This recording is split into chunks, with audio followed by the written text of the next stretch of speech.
Welcome to First Maryland Disability Trust's YouTube channel. Today, we're going to talk about supplemental security income for children using 2026 numbers. Specifically, we're going to discuss the eligibility, deeming, and why it matters.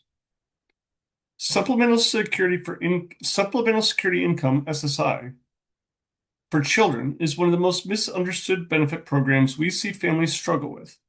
A lot of families hear about SSI, but they don't really understand how eligibility works for kids, or why income that doesn't belong to the child can still affect benefits.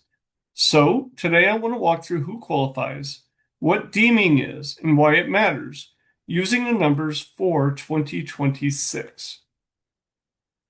Let's start with who qualifies as a child under Social Security's regulations for SSI. For SSI purposes, Social Security considers someone a child if they are under the age of 18 or under the age of 22 if they are regularly attending school. There is no minimum age to qualify for SSI. Some children qualify at birth if their disability meets Social Security's criteria.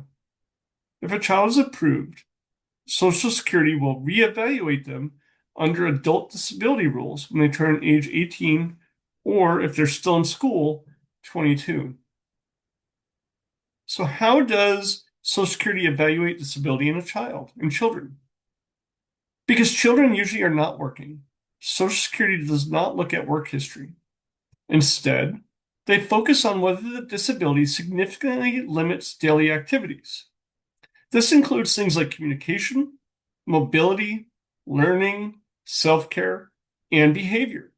Medical records matter, but so does functional evidence, how the condition affects day-to-day life. What's deeming? Here's where most families get tripped up. When a child applies for supplemental security income, Social Security does not look only at the child.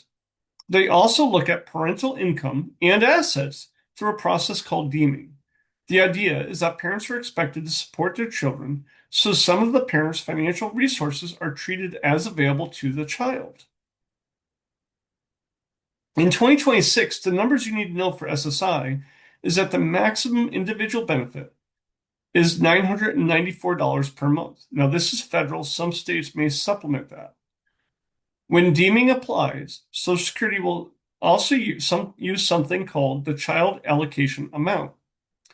In 2026, that amount is $497 per ineligible child.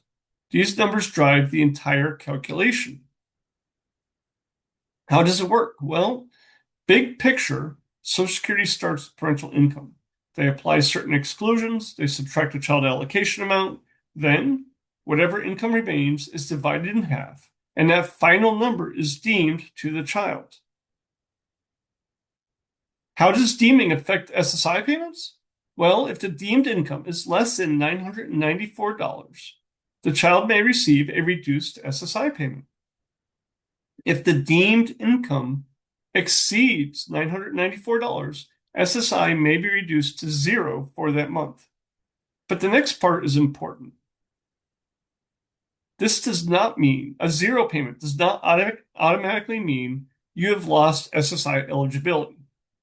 SSI may be suspended when income is too high and restarted if income drops, as long as it happens within 12 months. It is not necessarily an all or nothing. So why does this matter? Small changes in income can have a big impact on SSI for children.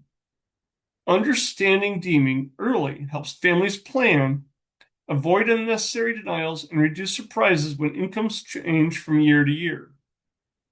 The bottom line is SSI for children is not all or nothing. Income changes matter, and understanding how deeming works puts families in a much better position to plan ahead.